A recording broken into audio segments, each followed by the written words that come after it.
अस्सलाम वालेकुम। सो हमारा नेक्स्ट टॉपिक है एक्यूट रूमेटिक फ़ीवर। तो स्टार्ट करने से पहले हम कुछ पास्ट पेपर के क्वेश्चंस देखेंगे ताकि हमें आइडिया हो कि पेपर में किस तरह से ये सिनेरियो आएगा तो जिसका डायग्नोसिस एक्यूट रूमेटिक फ़ीवर होता है या किस तरह से हम प्रेजेंट कर सकते हैं। फिर उसके बाद हम इस टॉपिक को जो है थोड़ा डिटेल से पढ़ेंगे, ठीक है। अच्छा जी, पहला क्वेश्चन है हमारा। आपने क्वेश्चन के ऊपर गौर करना, कोई नहीं हो तो आप पूछ भी सकते हैं। 15 ईयर ओल्ड, ठीक है। अब जो इम्पोर्टेंट चीज़ें हैं ना इसके अंदर उसको मैंने हाईलाइट किया हुआ है। A 15 year old boy, there is history of 1 week history of sore throat followed by joint pains mainly involving large joints in migratory sequence. His mother noticed a macular rash with clear center on his trunk, ठीक है। अच्छा, इसके साथ macular rash है with clear centre on strong. On exam pulse जो है वो उसकी 80 पर मिनट है। बीपी उसका 110/70 है। शॉर्ट मिड डायस्टोलिक मर्मर में सुनाई दिया ऑन ऑस्कल्टेशन। अब व्हाट इज़ द डायग्नोसिस, ठीक है। अच्छा, ये मैंने डायग्नोसिस वैसे लिखा हुआ है लेकिन ये आएगा इस तरह। अब देखें इसके अंदर जो इंपॉर्टेंट चीज़ें वो क्या है। वो 15 साल का है, उसको उसका गला ख़राब हुआ था, सोर थ्रोट की हिस्ट्री थी, जॉइंट पेन्स हैं उसको, और वो इस तरह के जॉइंट पेन्स हैं कि वो लार्ज जॉइंट को इन्वॉल्व कर रहे हैं, ठीक है। माइग्रेटरी सीक्वेंस में, यानी कभी एक जॉइंट को, फिर दूसरे को, फिर तीसरे को, ठीक है। अब इसके अंदर वो वाली चीज़ें नहीं है जो हमारे पास एक चीज़ होती है जो बरों के अंदर होता है ना कि अर्थराइटिस हो जाता है, ठीक है, और वो जोर काम नहीं करते हैं, चल फिर नहीं सकते। वो लार्ज जॉइंट्स को इन्वॉल्व नहीं करता और वो माइग्रेटरी भी नहीं होता। अच्छा, फिर उसके बाद मदर जो है वो नोटिस करें कि उसके ऊपर एक रैश भी है, ठीक है। ये सारी चीज़ें क्या सजेस्ट करें कि रिमेटिक फ़ीवर है, ठीक है। अब मिड डायस्टोलिक मरमर भी सुनाई दे रहा है, यानी ये रिमेटिक हार्ट डिजीज़ है, ठीक है। अब इसके अंदर वो कह रहे हैं कि on examination JVP was not raised, no pedal oedema, temperature उसका 102 था, और शॉर्टनेस ऑफ ब्रेथ या एग्जर्शन भी है। ये ना मेजर क्राइटेरिया इन्होंने सारे दे दिए हैं, तो बहुत आसान क्वेश्चन है। फर्स्ट सोर थ्रोट की हिस्ट्री है, ठीक है। सेकंड इसमें माइग्रेटरी पोलियार्थराइटिस है। ये दो मेजर क्राइटेरिया तो आपको मिल ही गए हैं। फिर मैकुलर रैश जो है ये हमारे पास ये भी मेजर में आता है, ठीक है। फिर उसके बाद हमारे पास ये हार्ट की कार्डाइटिस भी है इसके अंदर। अच्छा, फिर नेक्स्ट क्वेश्चन की तरफ चलते हैं। ये कैसे प्रेजेंट कर रहे हैं। अब 16 ईयर ओल्ड यंग गर्ल, ठीक है। एज दोबारा देख लें, सारे वही बच्चे हैं कि जो 15 साल से, मतलब छोटी एज के बच्चे हैं ये। From a village, gave history of low grade fever, इसे बुखार है। 4 weeks with weakness, shortness of breath, palpitation, joint swelling.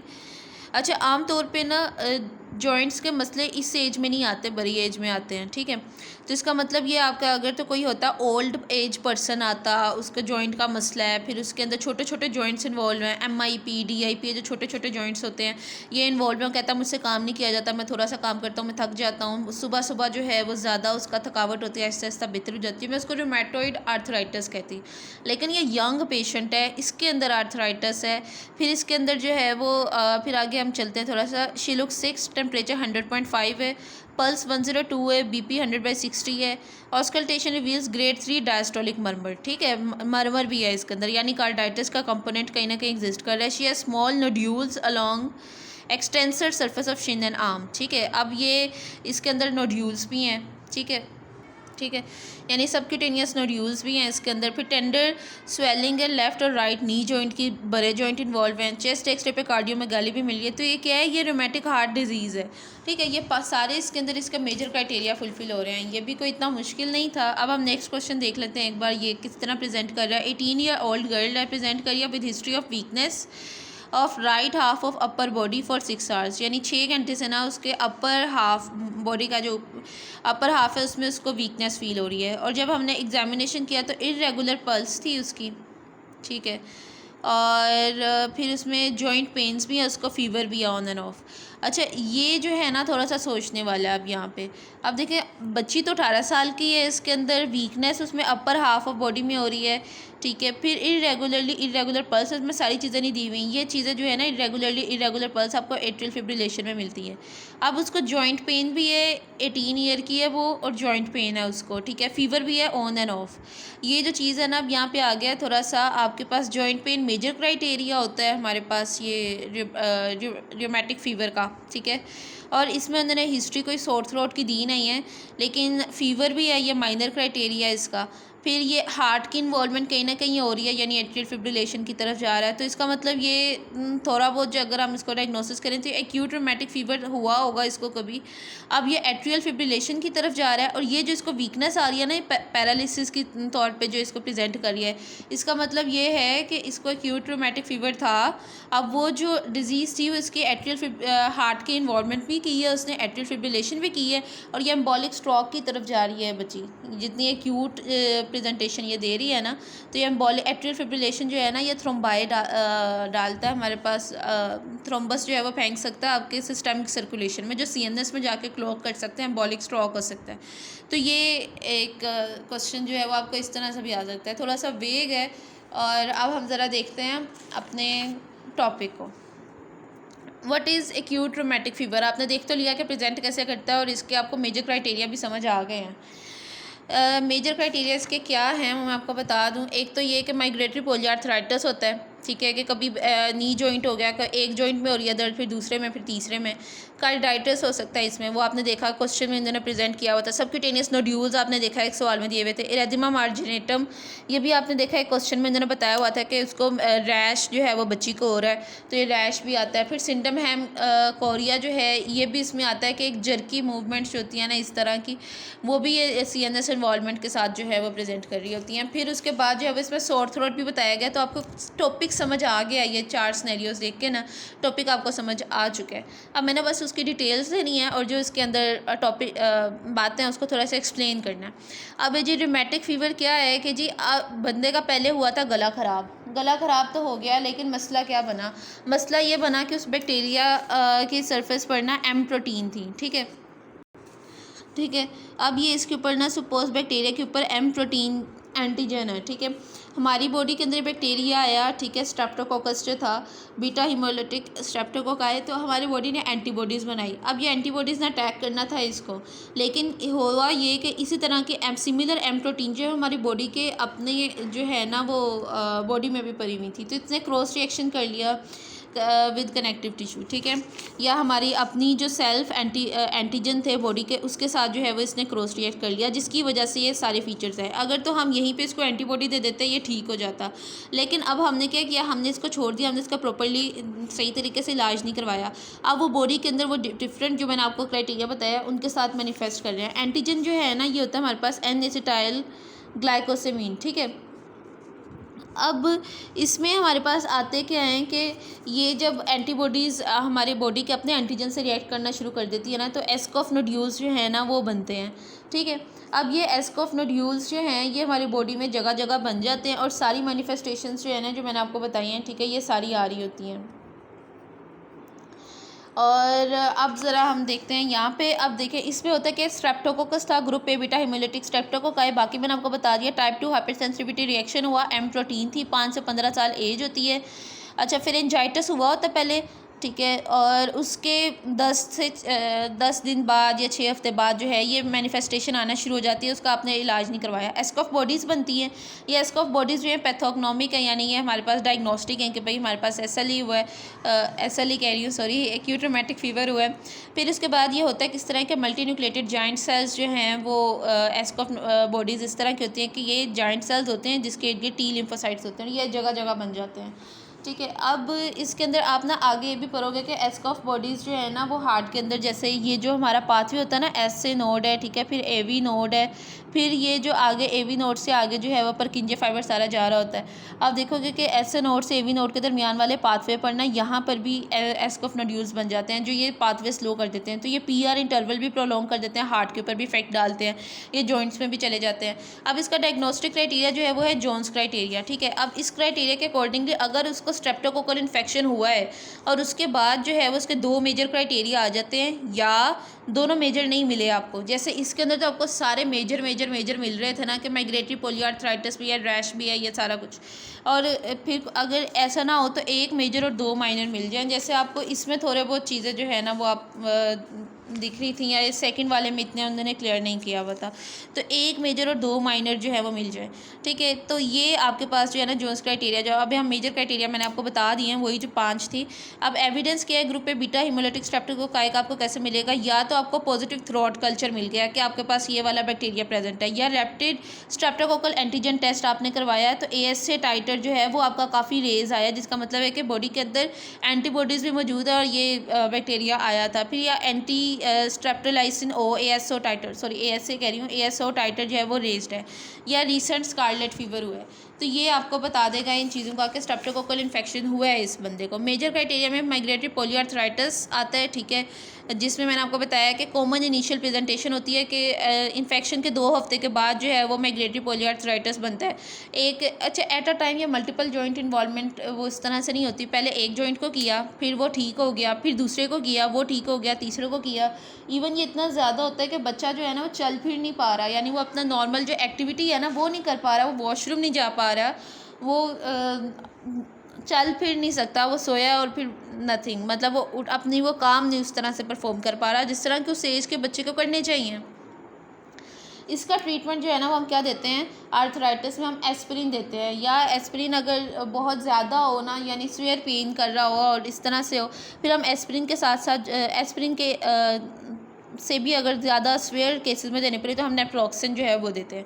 फिर सेकंड इसका मेजर क्राइटेरिया था कार्डाइटिस। कार्डाइटिस जो है ना ये इस तरह से प्रेजेंट कर सकता है कि हमारे पास जो है ना सब क्लिनिकल भी हो सकता है, यानी आपको क्लिनिकली वो चीज़ नहीं मिल रही अभी, यानी वो इतना ज़्यादा नहीं है अभी कि वो क्लिनिकली मैनिफेस्ट करे, यानी वैल्वुलाइटिस जो है ना ये सब क्लिनिकल होता है। अब ये इसके लिए सीनियर बंदा जो है ना वो इसके जो मरमर होता है ना वो उसका सुन सकता है, यानी बहुत कम होता है, ये इतना ज़्यादा प्रेजेंट नहीं किया होता अभी। इसके अलावा जो है वो हमारे पास पेरिकार्डाइटिस हो सकता है। अब पेरिकार्डाइटिस में उस बंदे को ना रेस्ट पे चेस्ट पेन होगी। अब इसमें जब हम ECG देखेंगे ना तो हमें इस तरह का जो है वो मिलेगी ST के QRST, ठीक है, ये QRST इस तरह का होगा, यहाँ पे डेफिनेटली P और T वेव हैं।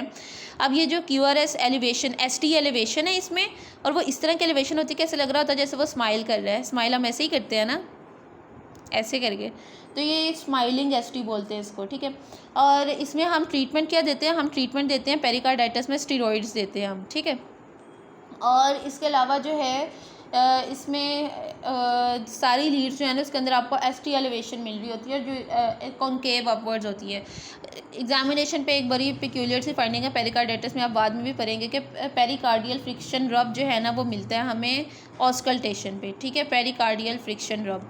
अब मायोकार्डाइटिस पे आते हैं। मायोकार्डाइटिस जो है ना वो भी एक्यूट कंजेस्टिव हार्ट फेलियर जो है या इनके साथ ये प्रेजेंट कर रहा होता है।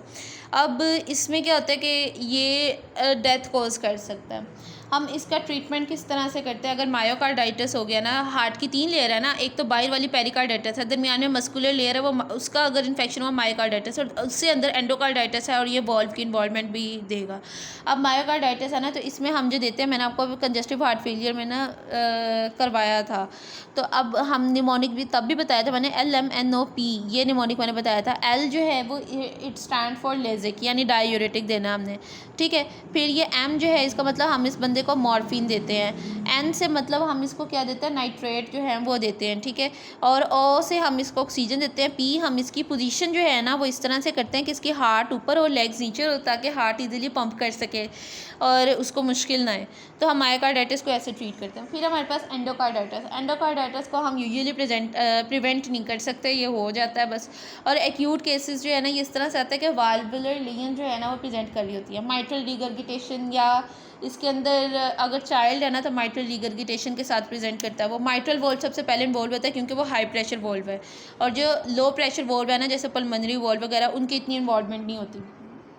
अब होता क्या है कि अब बच्चों में जैसे माइट्रल रिगर्गिटेशन हो रही है ना, तो इनमें क्या होगा कि जैसे ये हार्ट है ना, तो अब यहाँ पे हमारे पास वॉल्व था, ठीक है। अब ये यहाँ से सपोज ये वॉल्व है, कितना ख़राब कर दिया, ये वॉल्व है, ठीक है, और ये माइट्रल रिगर्गिटेशन हो रही है कि वॉल्व जो ब्लड है ना वापस जा रहा है। सपोज ये लेफ़्ट एट्री है और ये लेफ़्ट वेंट्रिकल है, तो ब्लड जो है वो पीछे को पुल अप हो रहा है, ठीक है, और लेफ़्ट एट्रिया जो है वो इसके अंदर आ रहा है, यहाँ से पल्मोनरी सिस्टम से भी ब्लड आ रहा है। लेफ़्ट एट्रिया में ब्लड ज़्यादा होता है, जब इसने कॉन्ट्रैक्ट करना है अगेन, जब ब्लड दोबारा ये पुश इधर को करेगा, ठीक है, इसमें क्या होता है कि जो टर्बुलेंस होती है ना ब्लड की, ये क्या करेगा, मरमर प्रोड्यूस करेगी, ठीक है। और ये मरमर कब आता है, मिड डायस्टोलिक मरमर आता है इसमें।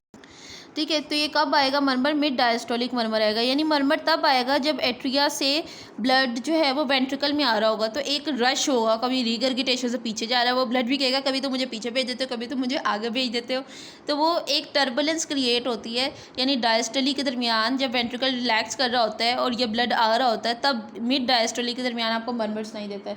तो ये मिड डायस्टोलिक जो है ना मरमर आपको इसमें देखने को मिलता है, और इसमें जो है वो हमें वेल्वुलाइटिस या नोड्यूल्स जो है ना वो माइट्रल वॉल्व के जो लीफलेट है ना उसके ऊपर आपको नोड्यूल्स मिलते हैं बाकायदा, ठीक है। और ये कैरी कूम्स मरमर जो है इसको कैरी कूम मरमर भी कहते हैं या फ्लो मरमर भी कहते हैं।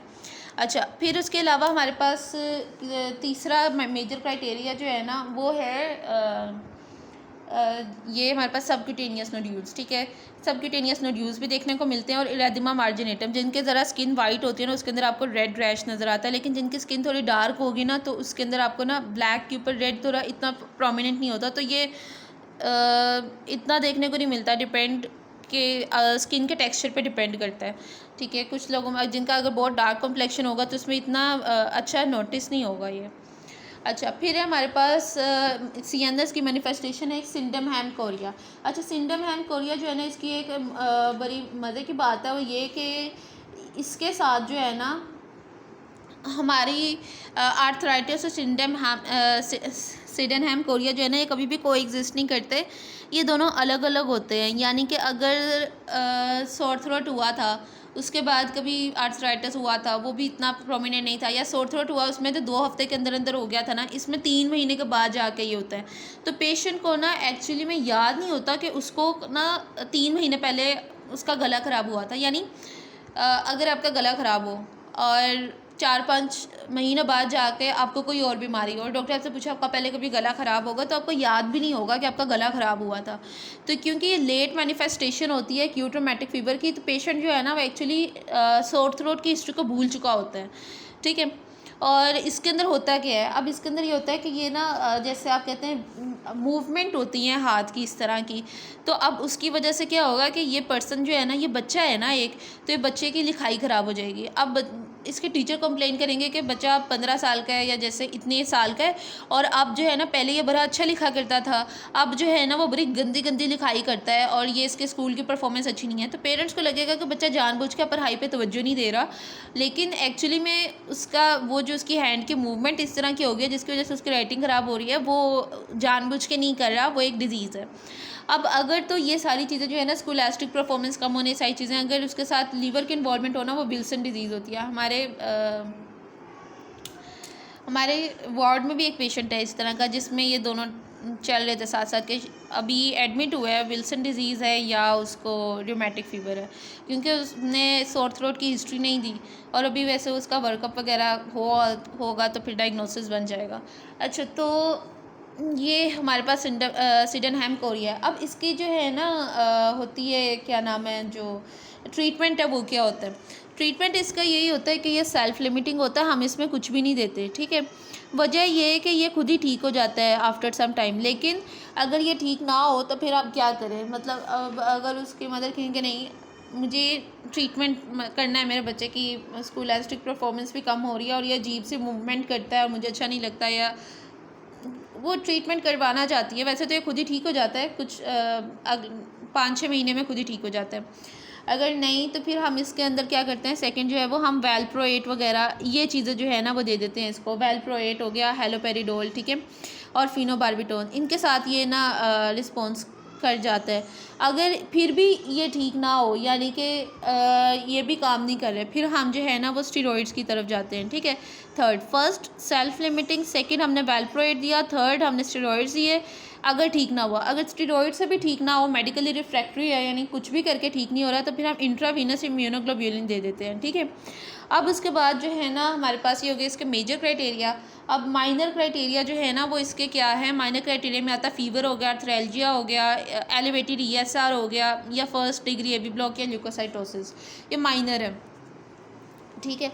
अब हम देखते हैं इन्वेस्टिगेशन हम क्या करवा सकते हैं। वैसे तो इसका क्लिनिकल भी पता चल जाता है, जैसे माइनर में ल्यूकोसाइटोसिस है उसके लिए CBC करा लें, माइनर के अंदर हमारे पास ESR लेवल और CRP लेवल थे ना, तो वो करवा लें। और एविडेंस का जो पहले हमने डिस्कस कर लिया, स्ट्रेप्टोकोकल इन्फेक्शन है वो उसका एविडेंस चाहिए, वो आप कैसे भी कर लें।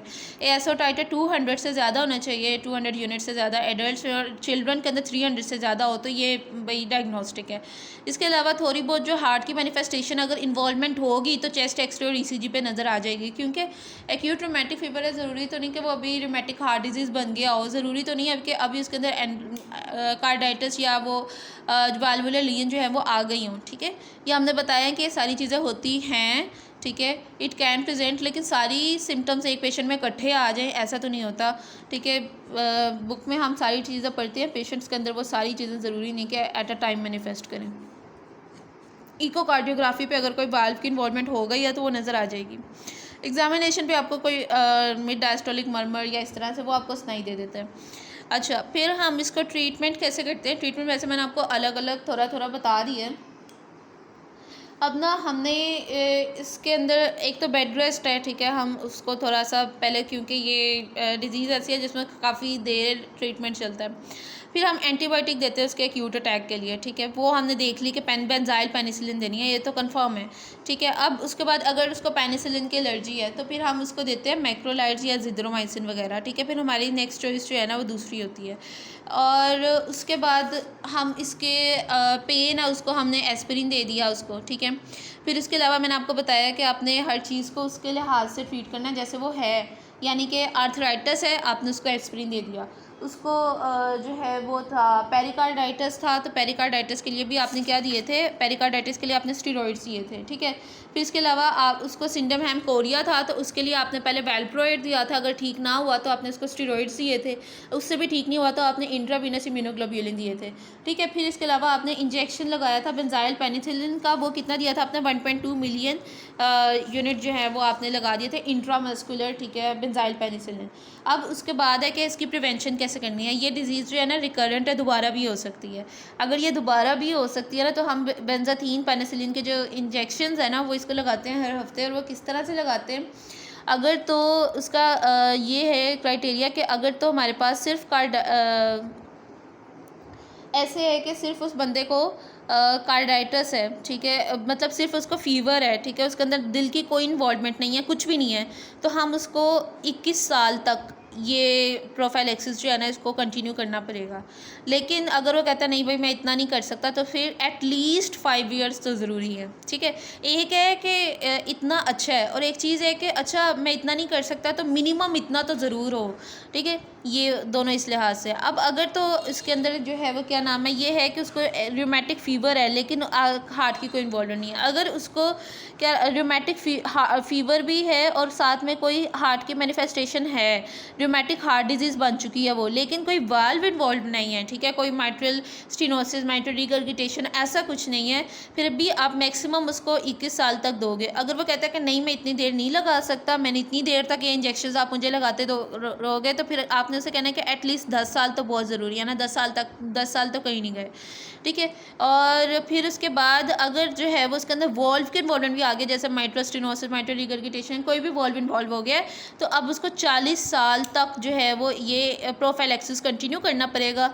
मिनिमम जो है वो एटलीस्ट 10 साल। ठीक है, तो यानी कि अगर तो वॉल्व की इन्वॉल्वमेंट नहीं है तो 21 साल अच्छा है।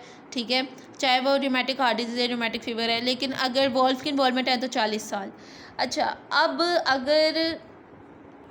अगर हम इसको देखें ना, रूमेटिक हार्ट डिजीज़ में मोस्ट कॉमन वॉल्व कौन सा होता है, तो माइट्रल वॉल्व सबसे कॉमन है। देखें जहाँ पे प्रेशर सबसे ज़्यादा है ना वही वॉल्व सबसे ज़्यादा इंपॉर्टेंट होगा, तो माइट्रल सबसे ज़्यादा इंपॉर्टेंट है।